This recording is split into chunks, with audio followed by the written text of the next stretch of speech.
साथ हम साझा करेंगे। सर्वप्रथम अधिसूचना की तिथि जो है, जिस दिन से नॉमिनेशन प्रारंभ होगा, नोटिफिकेशन की तिथि है वो 10 तारीख है।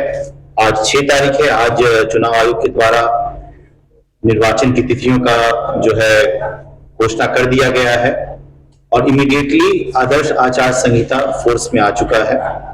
तो पहले 24 घंटे में जो गवर्नमेंट बिल्डिंग्स हैं उस पे से हम सभी बैनर्स पोस्टर्स को हटाएंगे। अगले 48 घंटे के भीतर जितने भी हमारे पब्लिक प्लेसेस हैं वहां पे बैनर पोस्टर्स, किसी भी राजनीतिक दल के झंडे, उसे हम हटाएंगे।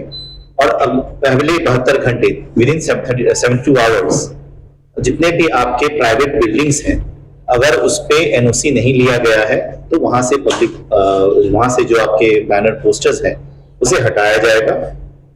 और इस कार्य को करने में हमारे सभी फ्लाइंग स्क्वाड्स, हमारे सभी कार्यपालक पदाधिकारी, हमारे सभी बीडीओज, सीओज, हमारे सभी जो चुनाव की मशीनरी है वो काम पे लग जाएगी। तो सर्वप्रथम हमारा जो नॉमिनेशन का प्रथम दिन है वो 10 तारीख है, 10 अक्टूबर है। लास्ट डे ऑफ नॉमिनेशन 17 अक्टूबर है। नॉमिनेशन के पश्चात स्क्रूटनी जो समीक्षा की तिथि है वो निर्धारित 18 अक्टूबर की है।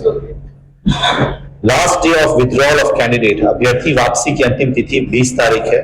तो 20 तारीख को 3 बजे जो है हम लोग ये इंश्योर करेंगे कि अगर किसी को अपना नाम निर्देशन में वापस लेना है तो अपना वापस ले सकते हैं। और उसके बाद जो शुद्ध सूची होगी, जिसको हम लोग फॉर्म 7A बोलते हैं, जिसमें कि जो आपके प्रत्येक विधानसभा वार कितने लोग कंटेस्ट कर रहे हैं उनकी सूची हम लोग रिलीज करेंगे, उनको सिंबल अलॉटमेंट करते हुए।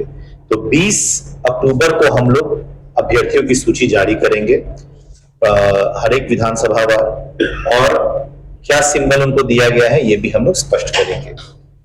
उसके बाद कैंडिडेट्स का कैंपेनिंग का पीरियड प्रारंभ हो जाता है और ये पीरियड चलेगा 4 नवंबर की संध्या 6 बजे तक। 6 नवंबर को पोल होगा, मतदान की तिथि 6 नवंबर है। और हम लोग का चूंकि फेज 1 में है तो हम लोग का पोल का तिथि 6 नवंबर है। मतगणना की तिथि हमारी 14 नवंबर है और पूरी निर्वाचन की जो प्रक्रिया है वो पूर्ण हम लोग 16 नवंबर तक करने में सक्षम रहेंगे। जैसा कि आप जानते हैं, सिवान जिला अंतर्गत 8 विधानसभा क्षेत्र हैं। 105 सिवान, जिसके निर्वाची पदाधिकारी अपर समाहर्ता सिवान हैं। 106 जीरादेई, जिसके निर्वाची पदाधिकारी उप समाहर्ता भूमि सुधार सिवान सदर, डीसीआर सिवान सदर है। 107 बरौली, जो शेड्यूल कास्ट कॉन्स्टिट्यूएंसी है, उसके निर्वाची पदाधिकारी जिला पंचायती राज पदाधिकारी सिवान है। 108 रघुनाथपुर, जिसके निर्वाची पदाधिकारी अनुमंडल पदाधिकारी सिवान सदर है। 109 दरौंदा, जिसके निर्वाची पदाधिकारी उप विकास आयुक्त सिवान है। 110 बरहरिया, जिसके निर्वाची पदाधिकारी जिला भूअर्जन पदाधिकारी district land acquisition officer Siwan है। 111 गोरिया कोठी, जिसके निर्वाची पदाधिकारी उप समाहर्ता भूमि सुधार महाराजगंज डिस्ट्रिक्ट महाराजगंज है।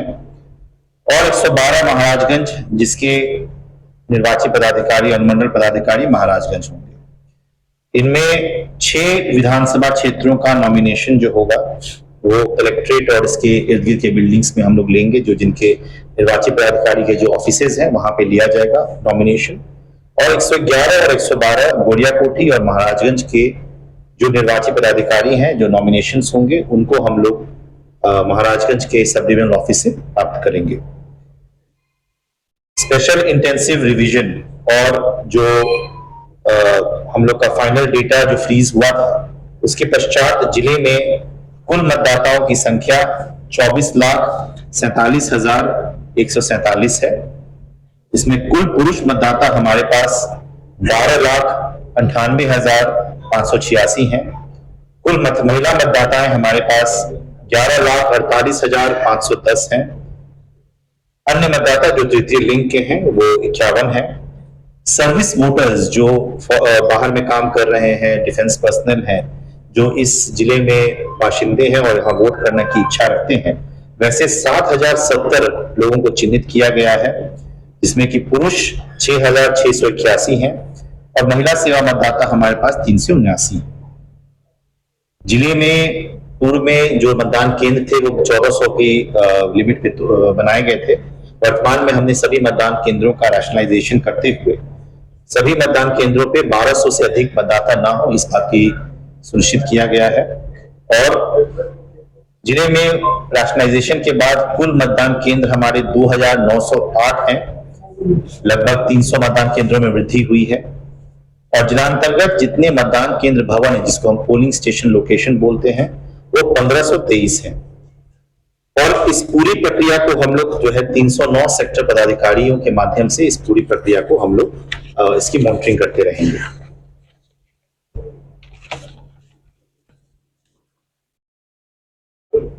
जिले में जो फ्लाइंग स्क्वाड्स गठित किए गए हैं, फ्लाइंग स्क्वाड्स का मुख्य काम होता है कि जितने भी आपके चुनाव संबंधी आदर्श आचार संहिता संबंधी जो कार्य हैं उसको इंश्योर कराना। कहीं पे भी अगर किसी प्रकार का प्रलोभन दिया जा रहा है तो वहां पे इमीडिएटली पहुंच करके त्वरित कार्रवाई करना। ऐसे 32 टीम्स का गठन किया गया है जो इमीडिएटली एक्टिव हो गए हैं। 32 हमारे पास स्टैटिक सर्वेलांस टीम्स हैं जो कि विभिन्न स्थानों पे नाकाबंदी करते हुए वाहनों की चेकिंग प्रारंभ करेंगी।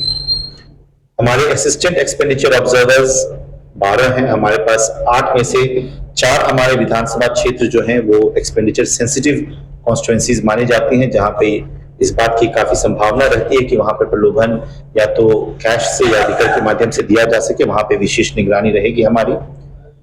पूरे जिला प्रशासन वहां पे त्वरित रूप से कार्रवाई करने के लिए तत्पर भी है और काम भी करेगा। वीडियो सर्वेलांस टीम्स हमारे पास 32 है। वीडियो व्यूइंग टीम्स हमारे पास 16 है और हमारे पास अकाउंटिंग टीम्स 24 है। एक्साइज टीम्स जो शराबबंदी के इन्फोर्स कराएगी और सभी स्थानों पे चेक करेगी कि किसी प्रकार का शराबबंदी के कानून में कोई ढील तो नहीं बरती जा रही है, वो हमारे पास 8 है। इसके अतिरिक्त 5 तारीख को डिस्पैच किया जाएगा सभी विधानसभा क्षेत्रों का जो पोलिंग मटेरियल है, ईवीएम है। 105 सिवान का VM high school sir inter college से डिस्पैच किया जाएगा। 106 जीरादेई का दरोगा राय इंटर कॉलेज सिवान से डिस्पैच किया जाएगा। 107, 108 दरौली और रघुनाथपुर ये डीएवी कॉलेज सिवान से डिस्पैच किए जाएंगे। 109 दरौंदा भी डीएवी कॉलेज सिवान से डिस्पैच किए जाएंगे 5 तारीख को। 110 बरहड़िया ये सिवान के साथ, सिवान सदर के साथ बीएमएचई हाई स्कूल में इनको डिस्पैच किया जाएगा। सब पोलिंग पार्टीज यहाँ से डिस्पैच होंगी। और 111 और 112 गोड़ियाकोठी और महाराजगंज ये डिस्पैच इनका महाराजगंज से होगा। स्वामी कर्णदेव यमुना राय उच्च विद्यालय एवं मध्य विद्यालय महाराजगंज से।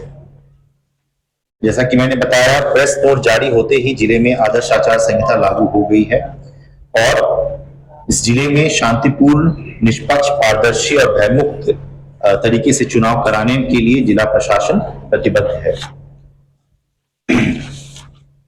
आज जो 163 बीएनएसएस जिसे पूर्व में धारा 144 बोला जाता था वो लागू कर दिया गया है और अगले 7 दिनों तक ये धारा 144 प्रभावी रहेगी। इसके कुछ महत्वपूर्ण जो अंश है वो मैं बता देता हूँ, शेष आपको जो है कॉपी इसकी मिल जाएगी। इस अवधि में किसी भी व्यक्ति, राजनीतिक दल, संगठन द्वारा राजनीतिक प्रयोजन से संबंधित बिना किसी भी प्रकार का सभा, जुलूस, धरना या प्रदर्शन या ध्वनि विस्तारक या यंत्र का प्रयोग बिना सक्षम पदाधिकारी के पूर्वानुमति के आयोजित नहीं किया जाएगा। द्वितीय नंबर है the Bihar control of use and play of loud speakers act 1955 के अंतर्गत ध्वनि विस्तारक यंत्र का प्रयोग रात्रि 10 बजे से प्रातः के 6 बजे तक पूर्ण रूपेण वर्जित रहेगा। कोई भी व्यक्ति अथवा राजनीतिक दल या संगठन किसी प्रकार का पोस्टर, पर्चा, आलेख, फोटो आदि अथवा किसी व्यक्ति विशेष के विरुद्ध आपत्तिजनक पर्चा, आलेख, फोटो आदि का प्रकाशन नहीं करेंगे। इस संबंध में किसी प्रकार की आपत्तिजनक, विधि विरुद्ध संदेश व्हाट्सएप या अन्य सोशल मीडिया, एसएमएस अन्य अथवा अन्य इलेक्ट्रॉनिक माध्यम से आदान प्रदान नहीं करेंगे, जिससे चुनाव आचार संहिता का उल्लंघन हो। कोई भी व्यक्ति किसी धार्मिक स्थल का प्रयोग राजनीतिक प्रचार के लिए नहीं करेंगे एवं सांप्रदायिक भावनाओं को भड़काने का कार्य नहीं करेंगे। कोई भी व्यक्ति, राजनीतिक दल, संगठन या मतदाताओं को डराने, धमकाने का एवं किसी प्रकार के प्रलोभन में लाने का प्रयोग नहीं करेंगे। किसी भी व्यक्ति कोई भी व्यक्ति अग्नेयास्त्र, तीर धनुष, लाठी, भाला, गड़ासा एवं मानव शरीर के लिए घातक कोई भी हथियार का प्रदर्शन नहीं करेंगे।